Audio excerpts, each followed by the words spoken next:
Order 30 suits bye और against firms and persons carrying on business in names other than their own. अब ये order 30 में ये हमें प्रोसीजर बता रहा है ऑर्डर 30 कि अगर कोई फर्म है, पार्टनरशिप फर्म है, उसने अगर सूट फाइल करना है या उस फर्म के अगेंस्ट सूट फाइल किया जाना है, या कुछ ऐसे पर्सन्स हैं जो कि कोई बिजनेस कर रहे हैं लेकिन वो अपने नाम से नहीं कर रहे, किसी दूसरे नाम से कर रहे हैं, और ऐसे पर्सन्स ने अगर सूट फाइल करना है या इनके अगेंस्ट सूट फाइल करना है तो उसका क्या सारा प्रोसीजर होगा, इससे रिलेटेड ये ऑर्डर 30 है। अब इसमें दो डिफरेंट बातें हैं, एक फर्म और दूसरा पर्सन्स जो अपने नाम के अलावा किसी दूसरे नाम से बिजनेस कर रहे हो। अच्छा, दूसरी बात जो जहन में रखनी है कि ये सूट्स बाई और अगेंस्ट यानी इन्होंने करने हैं या इनके अगेंस्ट होने हैं। अब ये इसके ये एग्जाम पॉइंट ऑफ व्यू से ये ऑर्डर बड़ा इंपॉर्टेंट है। रूल 1 इसका कहता है कि sewing of partners in the name of firm.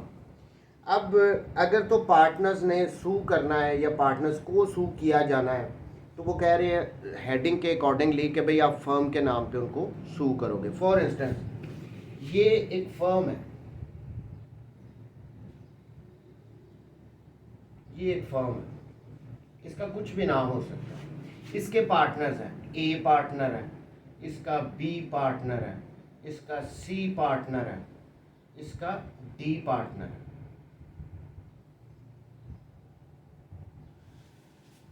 अब यहाँ पे बेसिकली कह रहे हैं कि अगर पार्टनर्स ने सू करना है, पार्टनर्स को सू किया जाना चाहिए, किया जाना है तो आप फर्म के नाम पे कर सकते हो। रूल 1 में 3-4 बातें बताई गई हैं, उसको अब हम क्लियरली देखते हैं।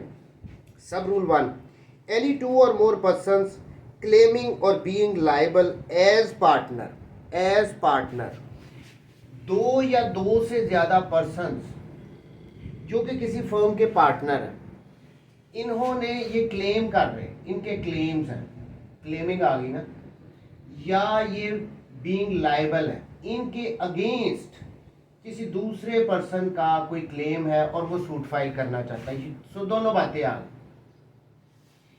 ऐसे पर्सन जो कि 2 या 2 से ज़्यादा हों और उनके कोई क्लेम्स हो या उनके अगेंस्ट किसी पर्सन के क्लेम हो, एनी 2 और मोर पर्सन्स क्लेमिंग और बीइंग लायबल एज पार्टनर, उस फर्म के पार्टनर के तौर पे उनके क्लेम थे या किसी के अगेंस्ट उनके अगेंस्ट क्लेम है, एंड कैरिंग ऑन बिजनेस इन पाकिस्तान। दूसरी बात आ गई कि ये जो लोग हैं, ये जो पार्टनर्स हैं, ये कहाँ पे बिजनेस कर रहे हैं, पाकिस्तान में। 2 या 2 से ज़्यादा पर्सन, वो उनके कोई क्लेम है या उनके अगेंस्ट किसी के क्लेम है, और ये ऐसे लोग जो हैं ये बिजनेस कहाँ पे कर रहे हैं, ये पार्टनर्स ये पाकिस्तान में कर रहे हैं। दूसरी बात, third one, may sue or be sue in the name of the firm if any. तो यहाँ पे कह रहे हैं कि ये पर्सन जो सूट फाइल करना चाह रहे हैं या इनके अगेंस्ट जो सूट फाइल करना चाह रहे हैं वो उस फर्म के नाम पे कर सकते हैं, अगर उस फर्म का कोई नाम है तो। सो पार्टनर्स का सूट चाहे उन्होंने करना है चाहे उनके अगेंस्ट करना है तो वो फर्म के नाम पे किया जाएगा। आगे नेक्स्ट बात इसकी कर रहे हैं, of which such person were partner eight the time of accruing of the cause of action. ऐसे ये लेकिन 2 या 2 से ज़्यादा लोग जो क्लेम है जिनके या जिनके अगेंस्ट कोई क्लेम है, ये पाकिस्तान में बिजनेस कर रहे हैं, उनको फर्म के नाम पे सू किया जा सकता है, लेकिन वो ऐसे पार्टनर्स होने चाहिए जब कॉज ऑफ एक्शन अराइज हो रही थी उस टाइम पे वो इस फर्म के पार्टनर थे, वो वाले नहीं जो बाद में इस फर्म के पार्टनर बन गए। जब कॉज ऑफ एक्शन अराइज हुई उस टाइम पे जो पार्टनर्स हैं उनकी बात हो रही है, जो बाद में, फॉर इंस्टेंस ये डी जो था इसने बाद में इस फर्म को ज्वाइन किया, ये पहले के थे ए बी सी। जब कॉज ऑफ एक्शन अराइज हो रही थी उस टाइम पे ए बी सी पार्टनर थे तो इनकी बात हो रही है। ये डी चूंकि इसका उस वक्त कोई लेना देना ही था, जब कॉज ऑफ एक्शन अराइज हुई उस वक्त ये पार्टनर ही नहीं था इस फर्म का, तो इसकी बात नहीं। 2 या 2 से ज़्यादा लोग जो किसी फर्म के नाम पे बिजनेस कर रहे हैं, अगर उन्होंने सूट फाइल करना है या उनके अगेंस्ट सूट फाइल किया जाना है तो वो अपनी फर्म के नाम पे कर सकते हैं, लेकिन ये ऐसे पार्टनर होने चाहिए जब कॉज ऑफ एक्शन अराइज हो रही थी वो उस टाइम उस फर्म के पार्टनर थे। तो नेक्स्ट अब आगे कहते हैं, and any party to a suit may in such case apply to the court for a statement of the names and addresses of the persons who were at the time of accruing of cause of action, partner in such firm to be furnished and verified in such manner as court may direct. अब यहाँ पे further आगे वो बात कर रहे हैं, यहाँ तक तो हम क्लियर हो गए कि ऐसे पर्सन जो कॉज ऑफ एक्शन जब अराइज हो रही थी वो उस टाइम पार्टनर्स थे, लेकिन अब यहाँ पे कह रहे हैं any party to the suit. Suit तो फाइल हो गया, सूट फाइल हो गया। अब इस सूट की कोई भी पार्टी, चाहे वो प्लेंटिफ है चाहे वो डिफेंडेंट है, वो एक कोर्ट को अप्लाई कर सकते हैं अगर उसको ये ना पता हो कि जिस टाइम पे कॉज ऑफ एक्शन अराइज हो रही थी उस टाइम पे कौन कौन से लोग इस फर्म के पार्टनर्स थे। ये भी तो हो सकता है ना कि कोई पार्टी है उसने सूट फाइल कर दिया लेकिन उसको क्लियर नहीं है कि जब कॉज ऑफ एक्शन अराइज हो रही थी उस टाइम पे कौन कौन पार्टनर थे, तो वो कोर्ट को एक एप्लीकेशन देगा कि जी इनसे एक स्टेटमेंट लेके दे दें कि जब कॉज ऑफ एक्शन अराइज हो रही थी उस वक्त पे कौन कौन पार्टनर थे, तो उसके अकॉर्डिंगली फिर कोर्ट ऑर्डर कर देगी और ये स्टेटमेंट एक सूट में दी जाएगी और उसको कोर्ट फिर वेरीफाई भी करेगा कि भाई जब ये कॉज ऑफ एक्शन अराइज हो रही थी उस वक्त कौन कौन पार्टनर था। देखें वर्डिंग क्या कह रही है, एंड एनी पार्टी, कोई भी पार्टी हो सकती है वो, to a suit may in such case apply to the court for a statement, वो कोर्ट को अप्लाई कर सकती है, एप्लीकेशन दे सकती है फॉर अ स्टेटमेंट, एक स्टेटमेंट इनसे एक बयान लेके दे दें जी, of the names and addresses of the persons who were at the time of accruing cause of action partner in such firm, कि जो भी जब कॉज ऑफ एक्शन अराइज हो रही है उस वक्त कौन कौन पार्टनर थे, उनके क्या नाम थे, उनके एड्रेसेस वगैरह क्या हैं,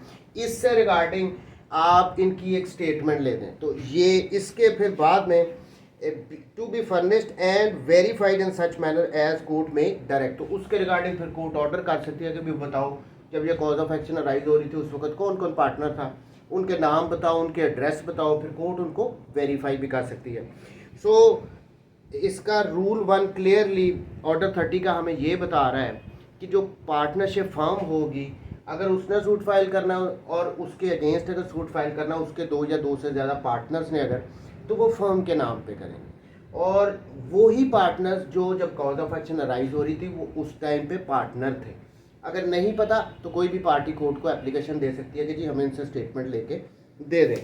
सब rule 2, where person sue or are sued as partners in the name of the firm under sub rule 1, it shall in case of any pleading or other documents। अब ये क्वेश्चन आ गया है कि जी ठीक है एक सूट है उसमें वो फर्म के नाम पे सूट फाइल किया जा रहा है, तो उस सिचुएशन में जो प्लीडिंग्स हैं, अच्छा अब जब ये मैं प्लीडिंग्स का वर्ड यूज़ करूँगा ना सीपीसी में कहीं भी, तो इसमें ज़हन में रखना है इसमें प्लेंट और दूसरा रिटन स्टेटमेंट ये दोनों इंक्लूडेड हैं प्लीडिंग्स में।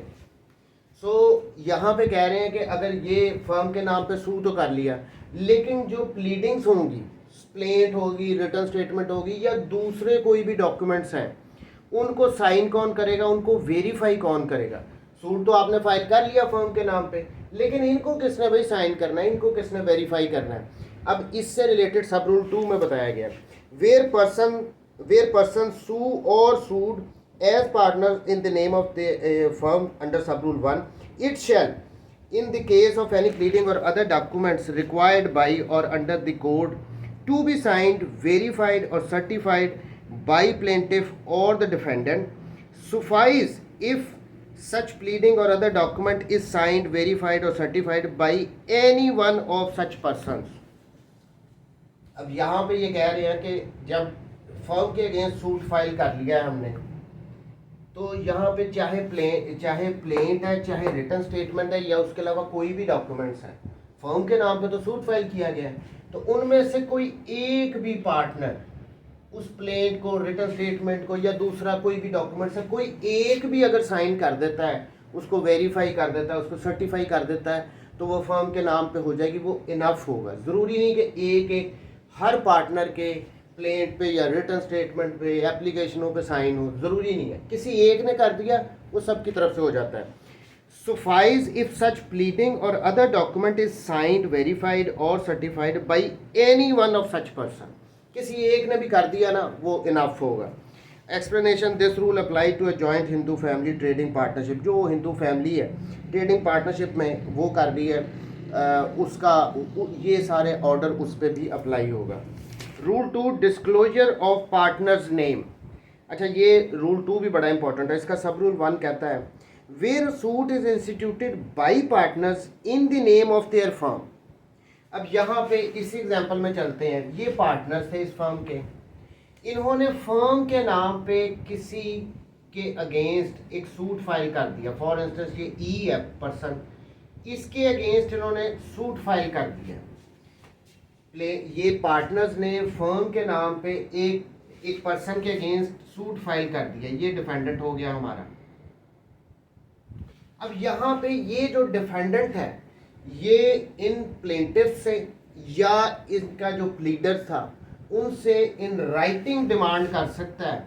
इन राइटिंग, जुबानी कलामी नहीं, इन राइटिंग ये प्लेंटिफ इनसे डिमांड कर सकता है कि भाई ये बताओ कि आपके कौन कौन से पार्टनर्स हैं, उनके क्या क्या नाम है, क्या क्या एड्रेसेस हैं।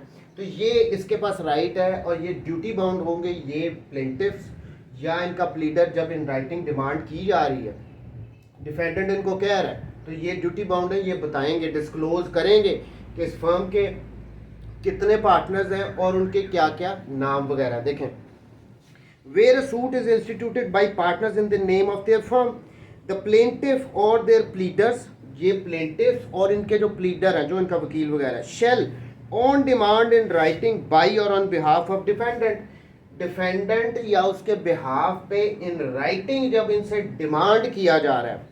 Fourth with declare in writing the names and places of residence of all persons constituting the firm on whose behalf the suit is instituted.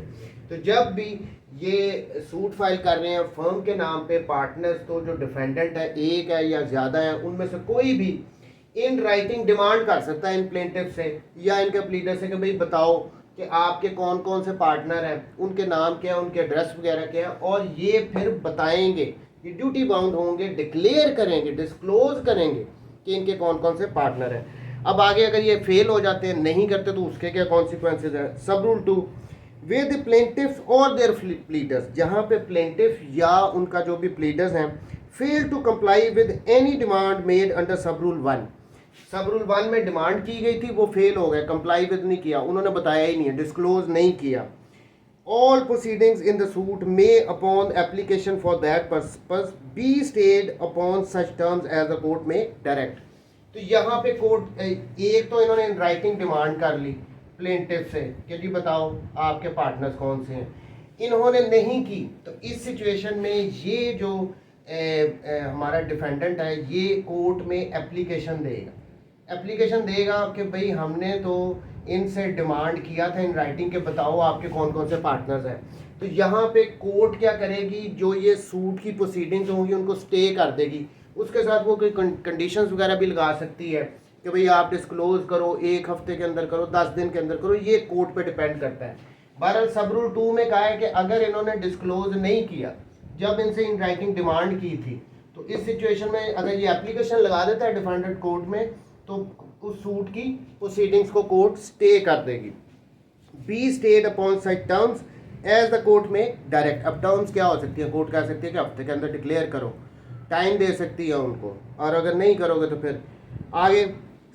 Rule 3, sub rule 3, where the names of the partners are declared. अब यहाँ पे दूसरी बात कर रहे हैं कि in writing demand की थी, इन्होंने डिक्लेयर कर दिया in the manner refer to in sub rule 1, the suit shall proceed in the same manner. तो फिर अब अगर उन्होंने डिक्लेयर कर दिया, इन राइटिंग डिमांड थी, तो सूट फिर चलता रहेगा। And the same consequences in all respects shall follow as if they had been named as plaintiff in the plaint. अब यहाँ पे कह रहे हैं इन्होंने सूट फाइल किया, ए बी ने फर्म के नाम पे ई के अगेंस्ट, इसने डिमांड कर ली कि भाई बताओ आपके कौन कौन से पार्टनर हैं। इन्होंने फिर जो डिक्लेयर किया, इन्होंने सी और डी का भी बता दिया कि ये भी हमारे पार्टनर हैं, तो हम ये 4 पार्टनर हैं, हमारे नाम ये हैं, हमारे एड्रेस ये है। तो यहाँ पे वो कह रहे हैं कि सूट फिर चलता रहेगा। और ये सारे पार्टनर्स के अगेंस्ट ही होगा, इसके जो भी कॉन्सिक्वेंसेस होंगे। पहले तो उन्होंने दो बताए नहीं थे ना। Where the names of partners are declared in the manner referred to in sub rule 1, the suit shall proceed in same manner and the same consequences in all respects shall follow as if they had been named as plaintiff in the plaint। तो अब इनमें plaint में इनका नाम तो नहीं था, लेकिन डिक्लेयर इनको कर दिया गया है, तो जो भी कॉन्सिक्वेंसेज हो रहे हैं, जो भी सूट की फेट हो रही है, वो तो सबके अगेंस्ट ही जाएगी ना। तो ये कह रहे हैं बेसिकली। तो नाम बेशक इनका प्लेंट में नहीं था, लेकिन डिक्लेयर हो चुके हैं। उन्होंने बता दिया कि भाई हमारे ये भी पार्टनर है, तो जो भी कॉन्सिक्वेंसेज हैं, जो भी फेट है इस सूट की, वो सब के लिए होगी, बेशक इनका नाम एज प्लेंटिफ नहीं था। Provided that all the proceedings shall nevertheless continue in the name of the firm। अब ये आगे फर्दर कह रहे हैं, ठीक है, पार्टनर्स हैं, फर्म के नाम पे उन्होंने सूट फाइल किया है, ठीक है, कुछ नाम डिक्लेयर नहीं थे, वो इन्होंने डिमांड की और डिक्लेयर कर दिए गए। अब यहाँ पे कह रहे हैं डिक्लेयर कर दिए गए सारे पार्टनर्स ये हैं, लेकिन जो सूट की प्रोसीडिंग्स होंगी वो फर्म के नाम पे ही चलेंगी। ऐसा नहीं होगा कि अब ये पार्टनर्स हैं, उनके चूंकि उनको डिक्लेयर कर दिया गया है तो उन सब के नाम पे आगे प्रोसीडिंग चलेगी, नहीं। प्रोसीडिंग्स जो सूट की चलनी है वो फर्म के नाम पे ही चलनी है। Provided that all the proceedings shall nevertheless continue, वो कंटिन्यू रहेंगी in the name of the firm, वो फर्म के नाम पे ही ये दावा चलेगा। Rule 3 service. अब ये जो प्रोसेस वगैरह, समन वगैरह, ये कैसे सर्व होने हैं, किन पे होने हैं, ये इससे रिलेटेड है। Where persons are sued as partner in the name of their firm, the summons shall be served either। अब ये फर्म है, फॉर इंस्टेंस यहाँ पे ई है, इसने फर्म के नाम पे इन पार्टनर्स पे सूट फाइल कर दिया। Where persons are sued as partner in the name of their firm। अब उल्टा कर लेते हैं ना, ई ये प्लेंटिफ है, इसने फर्म के अगेंस्ट सूट फाइल किया और ये पार्टनर्स हैं। अब इन पे प्रोसेस वगैरह, समन वगैरह सर्व कैसे होगी, इन सर्विस वगैरह कैसे होगी। The summons shall be served either, अब ए, अपॉन एनी और मोर ऑफ द पार्टनर्स। पहली बात तो ये आ गई कि किसी एक पे या ज़्यादा पे इन समन्स की सर्विस करवाई जा सकती है। ईदर का वर्ड है, the summons shall be served either, या तो वो एक या एक से ज़्यादा पार्टनर पे उन समन की सर्विस करवाई जा सकती है। B, at the principal place at which partnership business is carried on within Pakistan upon any person having at the time of service the control or management of the partnership business there। दूसरी बात, पहली तो कह दी कि समन वगैरह किस पे सर्व करवाने हैं, किसी एक पार्टनर पे कर दो, एक से ज़्यादा पे करवा दो, बात खत्म। या फिर प्रिंसिपल सीट पे, ये फर्म की जो प्रिंसिपल सीट होगी वहाँ पे at the principal place at which partnership business carried on within Pakistan। Pakistan में जो भी प्रिंसिपल प्लेस है जहाँ पे ये बिजनेस वगैरह कर रहे हैं, अपॉन एनी पर्सन, किसी ऐसे पर्सन में जो उस प्लेस पे था, at the time of service control or management of the partnership business there. दूसरी बात आ गई कि ये फर्म का जो बिजनेस प्लेस है, प्रिंसिपल बिजनेस प्लेस है, वहाँ पे जाके सर्व करवाए जा सकते हैं किसी ऐसे पर्सन पे जो वहाँ पे उस टाइम पे जब सर्विस की समन की सर्विस करवाई जा रही थी, उस टाइम पे वो प्रिंसिपल मैनेजर था वहाँ का, उसके अंडर थी सारी मैनेजमेंट, उस पर्सन पे भी करवाई जा सकती है। या तो किसी एक पार्टनर पे करवा दो या एक से ज़्यादा पे करवा दो। दूसरी बात, जहाँ पे इनका बिजनेस है, प्रिंसिपल प्लेस है, वहाँ पे उस पर्सन पे करवा दो जो जिसके अंडर वो सारी मैनेजमेंट थी, अंडर कंट्रोल था वो सारा बिजनेस, उस पे भी आप करवा सकते हो। As the court may direct, अब यहाँ पे as the court may direct and such service shall be deemed good service upon the firm so sued whether all or any of the partners are within or without Pakistan. यहाँ पे कह रहे हैं as the court में भी direct. अब ये situation तो उन्होंने बता दी ना, किसी एक पार्टनर पे कर दो, एक से ज़्यादा पे कर दो, या उस पर्सन पे कर दो जो उस प्रिंसिपल प्लेस पे जिसके कंट्रोल में, जिसकी मैनेजमेंट में वो सारा बिजनेस था। ये कह रहे हैं कोर्ट कुछ किसी तरह भी डायरेक्ट कर सकती है, और कह रहे हैं कि जब ऐसी सर्विस होगी तो उसे फर्म पे सर्विस उसको मान लिया जाएगा। शैल बी डीम्ड, उसको समझा जाएगा good service upon the firm so sued, तो उसको गुड सर्विस माना जाएगा। चाहे उसका कोई एक या एक से ज़्यादा पार्टनर पाकिस्तान में है या पाकिस्तान से बाहर है, वो इररेलेवेंट हो जाएगा। इसको कोर्ट गुड सर्विस मान के चलेगी। As the court may direct and such service shall be deemed good service upon the firm so suit whether all or any of the partner were within or without Pakistan. एक या एक से ज़्यादा partner बेशक पाकिस्तान से बाहर भी हैं, इन तरीक़ों से आपने सर्विस करवा ली है, उसको गुड सर्विस माना जाएगा। प्रोवाइडेड दैट, अब इसमें जो प्रोवाइजो ऐड की गई है, provided that in case of partnership which has been dissolved to the knowledge of plaintiff before the institution of the suit, the summons shall be served upon every person within Pakistan whom it is sought to make liable। अब यहाँ पे proviso में कह रहे हैं कि ये जो पार्टनरशिप थी ये अगर डिसॉल्व हो गई है, ख़त्म हो गई है ये फर्म, लेकिन कोई एक पर्सन था उसने सूट फाइल करना है, लेकिन उसके सूट फाइल करने से पहले ये पार्टनरशिप जो है ये डिसॉल्व हो चुकी है, उस सूरत में क्या करेगा वो कह रहे हैं कि वो जितने भी हैं पाकिस्तान में उस वक़्त जब ये सूट फाइल करना चाह रहा है उन सब को ही कर देगा। Provided that in case of partnership which has been dissolve to the knowledge of the plaintiff before institution of the suit, इसका नॉलेज ये है कि भाई मैंने सूट फाइल करना लेकिन ये पार्टनरशिप डिसॉल्व हो गई है। This summons shall be served upon every person within Pakistan whom it is sought to make liable.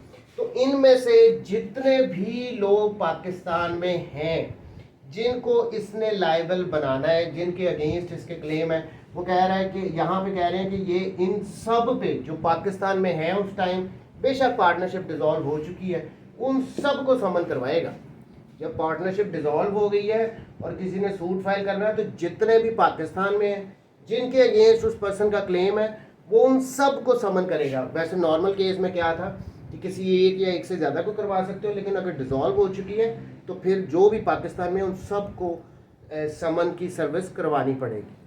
Light चली गई है लेकिन इस ऑर्डर को अब मैंने कंप्लीट तो करना है, तो कंटिन्यू करते हैं जी। Rule 4, right to sue on death of the partner.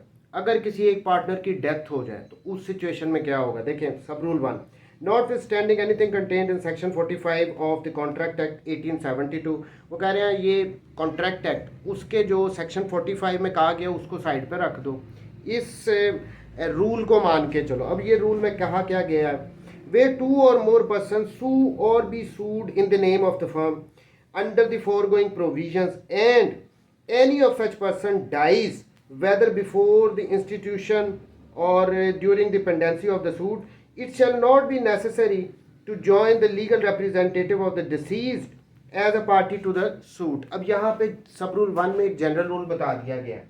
इसमें कहा गया है कि इनमें से कोई एक जो पार्टनर था, फर्म के नाम पे सूट फाइल हुआ, चाहे किया गया है चाहे फर्म के अगेंस्ट सूट फाइल हुआ है, इसके जो पार्टनर्स थे उनमें से किसी एक की डेथ हो जाए, फॉर इंस्टेंस ये हमारे डी की डेथ होगी। अब ये जो डेथ हो रही है ये चाहे बिफोर इंस्टीट्यूशन हुई है, यानी अभी दावा दायर ही नहीं हुआ था, उससे पहले ही इसकी डेथ होगी, या दूसरी सूरत कह रहे हैं कि ड्यूरिंग पेंडेंसी सूट चल रहा था, फाइल हो चुका था, पेंडेंसी के दौरान ही इस डी की डेथ हो गई। इन दोनों सूरतों में जनरल रूल ये कह रहा है कि इस डिसीज के जो लीगल रिप्रेजेंटेटिव हैं उनको पार्टी नहीं बनाया जाएगा। ज़रूरी नहीं है कि इनको पार्टी बनाया जाए। नॉर्मल प्रोसीजर क्या होता है, जब किसी पार्टी की डेथ होती है आम सूट में तो उसके लीगल रिप्रेजेंटेटिव को पार्टी बनाया जाता है, लेकिन ये पार्टनरशिप वाले सूट में जब एक फर्म ने सूट फाइल किया है या एक फर्म के अगेंस्ट सूट फाइल किया है, किसी एक पार्टनर की अगर डेथ हो जाए तो ज़रूरी नहीं है कि उसके लीगल रिप्रेजेंटेटिव को पार्टी बनाया जाए। लेकिन सब रूल 2 में कह रहे हैं कि अगर ये खुद कोर्ट को अप्लाई करता है कि मेरे राइट्स वगैरह डिस्टर्ब होंगे तो इस वजह से मुझे पार्टी बनाया जाए, तो फिर उस सूरत में इसको बनाया जा सकता है। सब rule 2, nothing in sub rule 1 shall limit or otherwise affect any right which the legal representative of the deceased may have. Number 1, to apply to be a party to the suit। अब ये सब rule 1 में क्या कहा था कि ज़रूरी नहीं है कि इसको ज्वाइन कराया जाए एज ए पार्टी, लेकिन सब रूल 2 में ये कह रहे हैं कि अगर ये आके खुद अप्लाई कर रहा है तो इसको पार्टी बनाया जा सकता है। ऐसा नहीं कि सब रूल 1 में कह दिया तो इसको पार्टी ही नहीं बनाया जा सकता। ये अगर चाहे, इसका राइट है कि ये पार्टी बनना चाहता है, ये अप्लाई करता है तो कोर्ट इसको बना सकती है। नथिंग, अब ये कह रहे हैं nothing in sub rule 1 shall limit or otherwise affect any right which the legal representative of the deceased may have to apply to be a party to a suit. वो बिल्कुल अप्लाई कर सकता है। ये सब रूल 1 इसके इस right को ख़त्म नहीं कर रहा। वो सिर्फ ये कह रहे हैं कि ज़रूरी नहीं है कि इसको बनाया जाए, लेकिन इसका मतलब ये भी नहीं है कि अगर लीगल रिप्रेजेंटेटिव अप्लाई करता है तो उसको पार्टी नहीं फिर भी बनाया जाना, वो अप्लाई कर सकता है। B to enforce any claim against the survivor or survivors, और अगर उसका कोई क्लेम है जो भी उसके फ़ायदे के लिए चल रहा है सर्वाइवर्स या उनके अगेंस्ट, तो उसके लिए वो कह सकता है कि जी मुझे पार्टी बनाओ, तो उसको पार्टी बनाया जा सकता है। सब रूल 1 में ज़रूरी नहीं है। सब रूल 2 में कि अगर वो अप्लाई करता है और उसको लगता है कि उसके कोई राइट्स हैं जो कि सर्वाइवर्स हैं जो बच रहे हैं सूट में, उनके अगेंस्ट उसका कोई राइट है, तो इस वजह से उसको पार्टी बनाया जाना ज़रूरी है, तो उसको पार्टी बनाया जाएगा। Rule 5 notice in what capacity served where a summon is issued to a firm. किसी फर्म के अगेंस्ट एक सूट फाइल किया, फॉर इंस्टेंस ई ने किया था, अब ये उससे रिलेटेड है, is issued a firm and is served in any manner provided by rule 3। अब रूल 3 में क्या हमें बताया गया था कि किसी एक पार्टनर को सर्व किया जा सकता है, एक से ज़्यादा पार्टनर्स को सर्व किया जा सकता है, या प्रिंसिपल प्लेस में उस शख्स पे भी, उस पर्सन पे सर्व किया जा सकता है जिसके कंट्रोल में सारी मैनेजमेंट हो उसके बिजनेस की, उस फर्म की। तो ये ज़हन में रख लें। कह रहे हैं where a summon is served to a firm, एक फर्म को समन सर्व किया गया and is served in a manner provided in by rule 3। Rule 3 मैंने बता दिया, उसके थ्रू सर्व किया गया।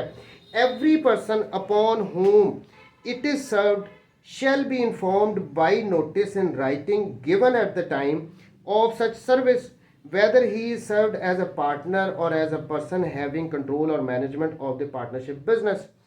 तो जब ये सर्व किया जाएगा ना नोटिस, देखें एवरी पर्सन अपॉन होम जिस पे ये सर्व किया जाएगा shall be informed by notice in writing, उस पे इन राइटिंग उसको बताया जाएगा कि भाई आपको ये जो सर्विस करवाई जा रही है समन की एज ए पार्टनर करवाई जा रही है या एज ए वो जो कंट्रोल कर रहा था उसके तौर पे करवाई जा रही है। Every person upon whom it is serve shall be informed by notice in writing giving at the time of such service. जब सर्विस करवाई जा रही है उसको नोटिस भी दिया जाएगा, उसको इन्फॉर्म किया जाएगा whether he is served as a partner के क्या उसको एज ए पार्टनर सर्व किया है, और as a person having control or management of the partnership business, या उस पर्सन के तौर पे कि जी वो चूँकि मैनेज कर रहा है उसके बिजनेस को, उस कैपेसिटी में उसको सर्व करवाया है। और इन बोथ कैरेक्टर्स, या इन दोनों कैपेसिटीज़ में as a partner and as a person who is managing the business of the partnership, दोनों कैपेसिटी में उसको सर्व करवाया गया। लेकिन उसको बताया जाएगा जिसको समन सर्व करवाया जा रहा है कि भाई आपको किस कैपेसिटी में सर्व करवाया जा रहा है। And in default of such notice the person serve shall be deemed to be served as a partner. लेकिन साथ ही वो ये कह रहे हैं कि अगर जब उसको सर्विस करवाई जा रही थी समन की, उसको नहीं उस टाइम पर नोटिस दिया गया इन राइटिंग, उसको नहीं बताया गया कि आपको एज ए पार्टनर सर्व कर रहे हैं या आपको as a person who is managing the business जो कंट्रोल कर रहा है उस कैपेसिटी में सर्व करवाया या दोनों कैपेसिटीज़ में सर्व करवाया, ये नोटिस नहीं दिया गया, तो ये फिर माना जाएगा कि भाई आपको एज ए पार्टनर ही हमने सर्व किया।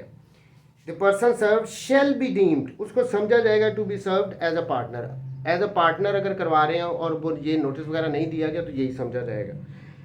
6 appearance of partners where persons are sued as partner in the name of their firm, where persons are sued as partner in the name of their firm, they shall appear individually in their own names। अब यहाँ पे clearly बता रहे हैं कि जहाँ पे firm को सू किया गया, ठीक है, तो यहाँ पे जो उसके पार्टनर्स हैं वेयर पर्सन्स आर सूड, ये पर्सन सू किए गए in the name of their firm as partner, इनको फर्म के नाम से सू किया गया। They shall appear individually in their own names, लेकिन वो जब अपीयर होंगे ना कोर्ट में तो वो इंडिविजुअली अपने नाम के साथ अपीयर होंगे फर्म के साथ। सूट बेशक फर्म के नाम पे फाइल किया गया है, लेकिन जब ये कोर्ट में अपीयर हो रहे हैं तो इन्होंने इंडिविजुअली होना है, अपने नाम के साथ अपीयर होना है। But all subsequent proceedings shall nevertheless continue in the name of the firm. फिर वही बात आ गई, लेकिन जो प्रोसीडिंग्स हैं वो आगे जो चलनी है सूट की वो फर्म के नाम पे ही चलेंगी। सू तो किया गया फर्म के नाम पे, ये पार्टनर्स थे, इस फर्म के नाम पे सूट फाइल किया गया। अब यहाँ पे जब ये कोर्ट में अपीयर हो रहे हैं तो ये अपने इंडिविजुअल कैपेसिटी में होंगे, अपने नाम के साथ अपीयर होंगे, लेकिन जो आगे सूट की फर्दर प्रोसीडिंग्स होनी है वो फर्म के नाम पे ही चलेंगी। ये सिंपल सी इसमें बात की थी 6 में। 7, no appearance except by partner where summon is served in the manner provided in by rule 3। अब रूल 3 वाली वही बात है ना कि किसी एक पार्टनर को करवा दो, एक से ज़्यादा को करवा दो, या उस पर्सन को करवा दो जिसके वो उस प्लेस पे जो मैनेज वगैरह कर रहे हैं। By where someone upon a person having control or management of the partnership of business, no appearance by him shall be necessary unless he is a partner। देखें इसमें 7 में जो क्लियर बात कह रहे हैं वो ये कह रहे हैं कि बेशक आपने जो समन की सर्विस करवाई है किसी ऐसे पर्सन पे करवा दी है जो कि वहाँ पे मैनेज कर रहा था उस प्लेस पे बिजनेस को, उस फर्म के सर्विस आपने उस पर करवा दी है, लेकिन अपीयर सिर्फ पार्टनर्स ने होना है, उसने नहीं कोर्ट में आके अपीयर हो जाना कि उस पर समन की सर्विस हुई है, नहीं, अपीयर फिर भी सिर्फ और सिर्फ पार्टनर्स ने होना है। हाँ, लेकिन अगर वो पर्सन पार्टनर भी है और मैनेज भी कर रहा है तो फिर तो डेफिनेटली उसने अपीयर होना है। लेकिन मोटी बात जो है, no appearance except by partners, जो उस सूट की प्रोसीडिंग्स में अपीयर होना है वो पार्टनर ने होना है, उसके अलावा किसी और ने नहीं होना। 8, अपीयरेंस अंडर प्रोटेस्ट। लेकिन अगर कोई पर्सन ये कहता है कि जी मैं तो पार्टनर हूँ ही नहीं, मुझे खामखा आपने इसमें सूट में पार्टी बना दिया है, तो अंडर प्रोटेस्ट अपीयर होगा। देखिए अब इसमें कहते हैं क्या, any person served with the summon as a partner under rule 3 may appear under protest. अब यहाँ पे यही मिसाल ले लेते हैं, ABCD 4 पार्टनर थे, डी को भी समन सर्व कर दिया गया एज अ पार्टनर कि आप भी पार्टनर हो। ये कहता है कि जी मैं तो पार्टनर हूँ ही नहीं, इसने ये अंडर प्रोटेस्ट अपीयर होगा। यहाँ पे ऐसा नहीं हो सकता कि ये कहे ये अपीयर ही ना हो कि जी मैं पार्टनर नहीं, अपीयर इसने फिर भी होना है, और अंडर प्रोटेस्ट ये हो सकता है ये कि एहतजाजन कि जी मैं अपीयर तो हो रहा हूँ लेकिन मैं पार्टनर शार्टनर कोई नहीं हूँ, मेरा कोई लेना देना नहीं है इस सूट से। Any person served with summon as a partner under rule 3 may appear under protest denying that he is a partner. वो डिनाई कर सकता है लेकिन अपीयर ज़रूर होगा। ये नहीं हो सकता वो घर बैठ के कह दे मेरा कोई लेना देना नहीं, मैं नहीं जाता हूँ, अंडर प्रोटेस्ट अपीयर हो। But such appearance shall not preclude the plaintiff from otherwise serving a summon on the firm. अब ये इसका फर्दर आगे कह रहे हैं, लेकिन इसका मतलब ये भी नहीं है कि जो प्लेंटिफ है वो फर्म के जो दूसरे लोग हैं उन पर सर्विस वगैरह नहीं कर सकता। And obtaining a decree against the firm in default of appearance where no partner has appeared. देखिए एक पर्सन की यहाँ पे वो कह रहे हैं कि जो कहता है कि जी डिनाई कर रहा है कि मैं पार्टनर ही नहीं, तो वो अंडर प्रोटेस्ट अपीयर हो सकता है। साथ ही वो ये कह रहे हैं कि इसका मतलब ये भी नहीं है कि पार्टनर फिर फर्म पे बाकी पे वो सर्विस वगैरह नहीं कर सकता, इससे नहीं रोका जा सकता अगर एक पर्सन अंडर प्रोटेस्ट अपीयर हो रहा है। सेकेंडली वो ये कह रहे हैं कि इससे प्लेंटिफ को इस बात से भी नहीं रोका जा सकता अगर बाकी पार्टनर कोई भी अपीयर नहीं हुआ, एक अपीयर हो रहा है और वो अंडर प्रोटेस्ट हो रहा है, बाकी पार्टनर अपीयर ही नहीं हुए, तो इसका मतलब ये नहीं है कि डिक्री उसके अगेंस्ट नहीं हो सकती, फर्म के अगेंस्ट वो फिर भी हो सकती है। बाकी तो अपीयर नहीं हुए, एक अंडर प्रोटेस्ट हुआ है। देखें, any person served with summons as a partner under rule 3 may appear under protest denying that he is a partner, but such appearance shall not preclude the plaintiff from otherwise serving summon on the firm. लेकिन ठीक है, एक ने आगे deny कर रहा है तो इसका मतलब ये नहीं है कि ये जो प्लेंटिफ है ये दूसरे तरीके से बाकी फर्म के पार्टनर्स पे सर्विस वगैरह नहीं करवा सकता समन कि वो बाकियों पे करवा दे, एक डिनाई कर रहा है। And obtaining a decree against the firm in default of appearance where no partner has appeared. अगर कोई भी पार्टनर दूसरा अपीयर ही नहीं हुआ, एक हो रहा है वो भी अंडर प्रोटेस्ट हो रहा है, तो वो कह रहे हैं इसका मतलब ये भी नहीं है कि यहाँ पे डिक्री नहीं पास की जा सकती उस फर्म के अगेंस्ट, फिर भी की जा सकती है। 9, सूट्स बिटवीन को पार्टनर्स। अब ये को पार्टनर्स की बात आ रही है, ये कह रहे हैं this order shall apply to suits between a firm and one or more of the partners therein। अब ये पहली सिचुएशन ये कह रहे हैं कि ये सूट है ये एक फर्म है, इसके जो पार्टनर है फॉर इंस्टेंस ए, बी और सी, ये फर्म आ गई।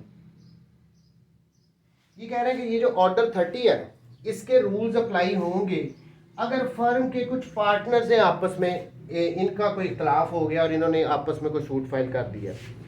This order shall apply to the suits between a firm and one or more of the partners. ये फर्म और एक या एक से ज़्यादा, यानी इनका इंटरनल कोई अगर डिस्प्यूट राइज हो गया है, उससे रिलेटेड अगर एक कोई सूट फाइल किया जाना है तो उस पर ऑर्डर 30 अप्लाई होगा।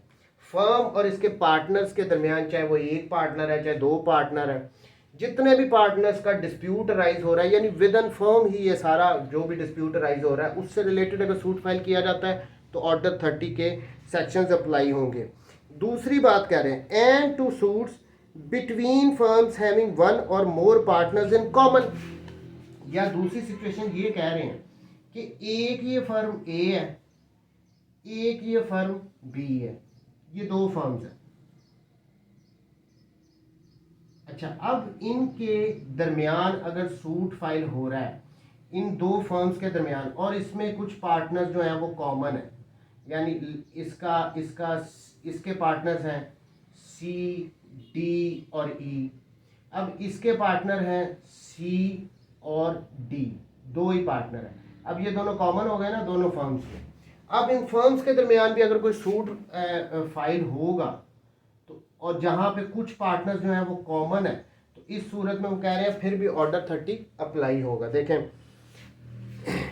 And to suits between firms having one or more partners in common. अब ये कॉमन कौन से हो रहे हैं? सी इसका भी पार्टनर है, बी फर्म का भी, ए का भी, डी इसका भी पार्टनर है, इसका भी पार्टनर है। कुछ अगर कॉमन है और इन फर्म्स के दरमियान अगर कोई सूट फाइल हो रहा है, कोई डिस्प्यूट राइज हो रहा है, उसके रिगार्डिंग सूट फाइल हो रहा है, तो ये ऑर्डर 30 अप्लाई होगा। बट नो, अब ये आगे फर्दर कह रहे हैं, but no execution shall be issued, लेकिन एग्जीक्यूशन इशू नहीं की जाएगी in such suit except by leave of the court. ठीक है जी, सूट तो आप फाइल कर लो, इन दोनों सिचुएशंस में सूट आप फाइल कर सकते हो, लेकिन वो कह रहे हैं एग्जीक्यूशन, सूट डिसाइड होना है उसके बाद एग्जीक्यूशन की तरफ मैटर जाता है। ऑर्डर 21 में हम साथ पढ़ के आ रहे हैं, उससे रिलेटेड सेक्शन 36 से सेक्शन 74 तक है सीपीसी के। वो कह रहे हैं आप सूट तो फाइल कर सकते हो, सूट डिसाइड भी हो सकता है, प्रोविजंस भी ऑर्डर 30 वाली लगेंगी, लेकिन एग्जीक्यूशन नहीं होगी। But no execution shall be issued in such suit except by leave of the court. Court की इजाज़त के साथ एग्जीक्यूशन होगी, वैसे नहीं हो सकती। And on an application for leave to issue such execution all such accounts and inquiries may be directed to be taken and made and directions given may be just। अगर एग्जीक्यूशन करवानी है ना तो आपको इसके लिए कोर्ट की इजाज़त चाहिए, उसके लिए आपको एक एप्लीकेशन देनी पड़ेगी फॉर लीव, कि हमें जी इजाज़त दी जाए कि हम इसकी एग्जीक्यूशन फाइल करें, हम इसकी एग्जीक्यूशन करवा सकें। उस सिचुएशन में अगर वो लीव अलाउ होती है तो फिर एग्जीक्यूशन हो सकती है, अदरवाइज नहीं। अब सेकेंडली इसमें ये कह रहे थे जब एग्जीक्यूशन करवानी है उसके लिए जितने भी अकाउंट्स हैं या इंक्वायरीज वगैरह करवाने की ज़रूरत है तो कोर्ट वो भी करवा सकती है। देखें, but no execution shall be issued, execution करवाई नहीं जाएगी in such suit except by leave of the court and on an application for leave to issue such execution all such accounts and inquiries may be directed to be taken and made and directions given may be just। देखें, normally क्या होता है कि आप execution apply कर देते हो। ये फर्म के जो रिगार्डिंग सूट्स हैं इनमें कह रहे हैं कि दो सिचुएशन है, एक फर्म का इंटरनल कोई डिस्प्यूट है उससे रिगार्डिंग सूट आ गया, दो फर्म्स का एक सूट फाइल कर रहे हैं, आपस में उनका कोई डिस्प्यूट अराइज हो गया और उनमें कुछ जो पार्टनर्स हैं वो कॉमन है। कह रहे हैं कि ये ऑर्डर 30 लगेगा, लेकिन एग्जीक्यूशन के लिए आपको कोर्ट की लीव टू अपील आपको कोर्ट की इजाज़त लेनी पड़ेगी। कोर्ट की लीव जब मिलेगी उसके रिगार्डिंग अगर कोर्ट को देखना चाहे, कुछ अकाउंट्स वगैरह को, कुछ इंक्वायरीज वगैरह करवाना चाहे, कुछ डायरेक्शंस देना चाहे तो वो उसको भी दे सकती है, उसके बाद वो इजाज़त दे सकती है कि जी ठीक है एग्जीक्यूशन करवाते हैं। लेकिन पहले इन मैटर से रिलेटेड, अकाउंट्स वगैरह से रिलेटेड कोई इंक्वायरीज डायरेक्शंस कोर्ट इशू कर सकती है। Rule 10, suit against person carrying on business in the name other than his own. अब ये ऑर्डर 30 की जब हमने पढ़ा था, इसमें दो बातें थी। एक तो फर्म के अगेंस्ट सारे हमने ऑर्डर 1 से रूल 1 से रूल 9 तक किसके रिगार्डिंग है, फर्म के अगेंस्ट, फर्म से रिलेटेड है। अब ये रूल 10 में आ जाती है बात कि ऐसे पर्सन जो कोई बिजनेस कर रहे हैं लेकिन अपने नाम से नहीं कर, वो किसी दूसरे नाम से बिजनेस कर रहे हैं, तो उनके रिगार्डिंग कैसे प्रोसीजर चलेगा। Any person carrying on business in the name or style other than his own name may be sued in such name or style as if it were a firm name. देखें, अगर एक person है, उसने एक business शुरू किया लेकिन अपने नाम से नहीं किया, उसने किसी और नाम से बिजनेस कर दिया। नॉर्मली ऐसा ही होता है ना, जो बिजनेस होते हैं उनके डिफरेंट नाम होते हैं उनका। अब मेरा नाम उस्मान आबिद है, तो ज़रूरी नहीं कि मैंने अपने बिजनेस का नाम उस्मान आबिद ही रखना है, मैं उसको किसी और नाम से भी बिजनेस को कर सकता हूँ। यहाँ पे ये कह रहे हैं कि जब किसी पर्सन ने किसी दूसरे नाम से अपना बिजनेस कर रहा है, तो अगर उसको सू करना है या उसके अगेंस्ट सूट फाइल करना है, तो आप उस नाम के साथ या उस स्टाइल के साथ जो वो अपने बिजनेस के लिए यूज़ कर रहा है, उसके थ्रू ही आप उसको सूट फाइल करोगे उसके अगेंस्ट, जैसे कि फर्म के अगेंस्ट। अब यहाँ पे पार्टनर है, सूट किसके नाम पे होता है, फर्म के। इसी तरह अगर कोई पर्सन है, वो कोई बिजनेस दूसरे नाम से कर रहा है, तो वो उसके बिजनेस के नाम से आप सूट फाइल कर सकते हो। Any person carrying on business in name or style other than his own name may be sued in such name or style as if it were a firm name. उसके against अगर आपने suit file करना है, तो आप ऐसे ही करो जैसे आप फर्म के अगेंस्ट कर रहे हो, उसी नाम के, फर्म के नाम के अगेंस्ट आप सूट फाइल करते हो ना, इसी तरह वो जो जिस नाम से वो पर्सन बिजनेस कर रहा है उसके नाम से सूट फाइल कर दो। And so far as the nature of the case will permit all rules under this order shall apply.